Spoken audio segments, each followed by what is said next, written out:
Hello and welcome to another episode of Cooking from the Pioneer Pantry. My name is Cory Van Zytveld. In this episode, we will be making deceptive mock apple pie. In this series, we will be making mock recipes. Mock recipes are recipes where one ingredient is used to substitute the taste and texture of the ingredient that it's replacing. For example, in mock apple pie, we're using crackers and vinegar to mimic the taste and texture of apples. In early Colorado, early pioneers might have made mock apple pie because in the early days of Denver and Colorado, it was very difficult to get fresh apples. If you were able to find an apple, it could be $1 a piece. Whereas crackers could be found in general stores. They were a staple that many pioneers brought out to Colorado with them and could easily be made at home, and they were kept for a long period of time.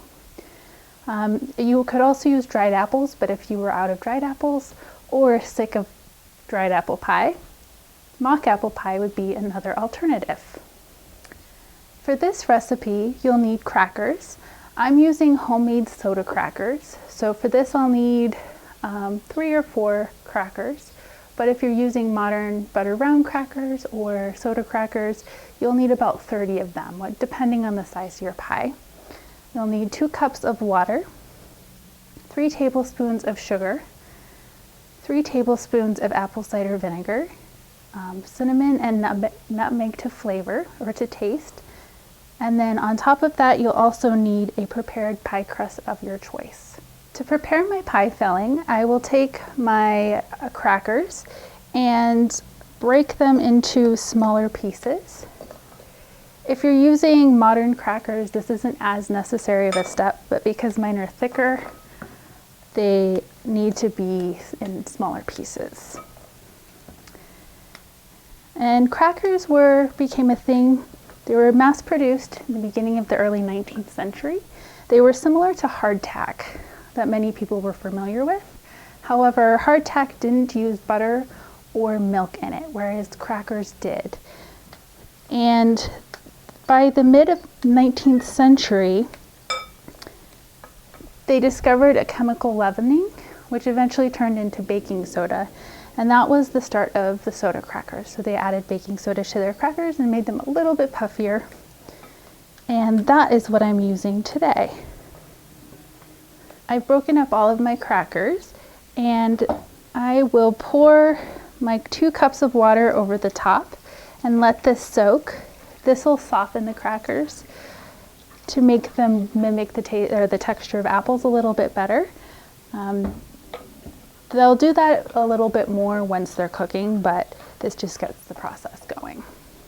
I've let the water soak into my crackers for a bit, so they're much softer than they were before. And to finish up my pie filling, I will add the rest of my ingredients. So I have my 3 tablespoons of apple cider vinegar. You can also use lemon juice for this, but I like apple cider vinegar because it has the apple taste to it. Even if you may not notice that, I feel like it does. And then I'll just sprinkle a little bit of nutmeg. I'll do it this way so I don't put too much in.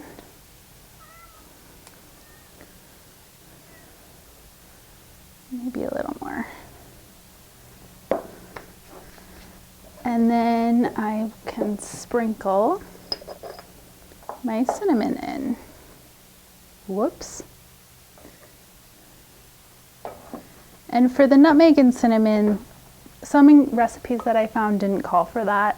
Some did, so I decided to use it just because I feel like it tastes a little bit closer to true apple pie. And then I, of course, cannot forget my sugar. I'll just sprinkle this in here. There is a modern version of mock apple pie, and that version came from, or often calls for Ritz crackers. And the reason for that is in the mid 20th century, Nabisco put a recipe for mock apple pie on the side of their Ritz crackers boxes. And the process for making that pie is a little bit different, but most people, if they're familiar with cooking mock apple pie nowadays, it's through that recipe. I have soaked and put all my ingredients into the pie filling, so now it's time to put it into our pie crust. And this is just a basic butter crust that I made earlier. Pour that into there.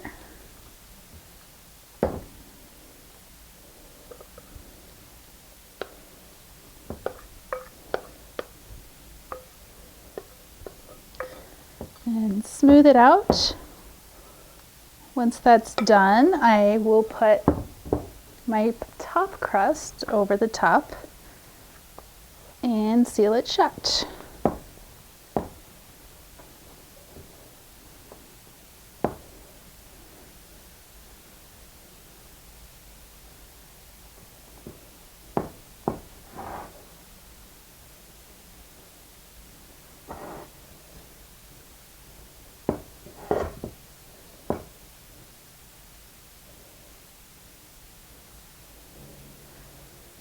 I'm cutting holes in the top.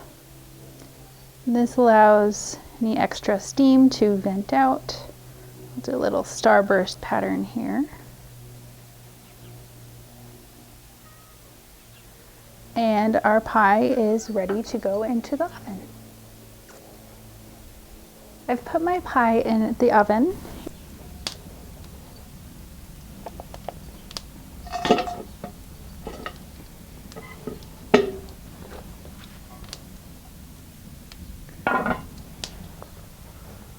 And I have a really hot coal right now, so it probably won't take me very long to cook my pie.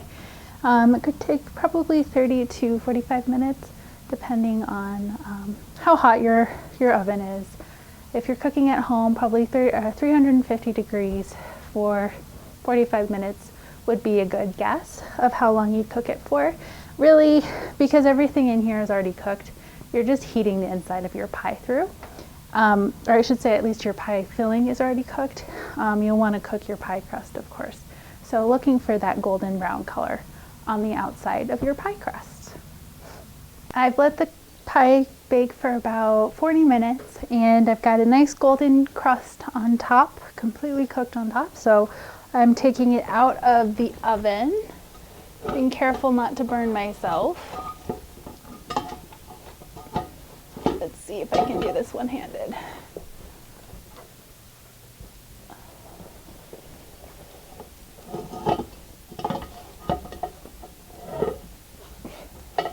There we go. I have my pie and I'll bring it over to the table. Ooh, it smells really good. I will cut my pie, get myself a bigger knife, go all the way through.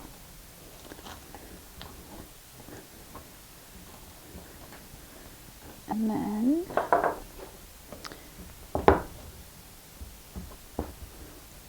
see if I can get a nice big slice out of there. There is our mock apple pie.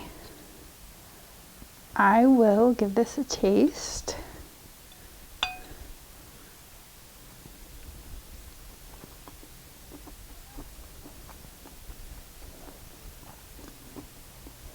The apple cider and the sugar really make me think that I'm eating apple pie. The texture is a little off. I've made this with modern crackers and it's been more in line with what I would think of apple pie. This feels more like a custard filling to me, but it's still very good. So I would highly recommend it, especially if you have modern crackers. It'd be a good thing to try. Thank you for joining us on this episode of Cooking from the Pioneer Pantry. If you would like this recipe, please visit our website at the City of Littleton website on the Littleton Museum page under the Museum at Home tab. And there you'll find both the recipe for the mock apple pie and then also to make homemade soda crackers. Thank you and stay tuned for the next episode.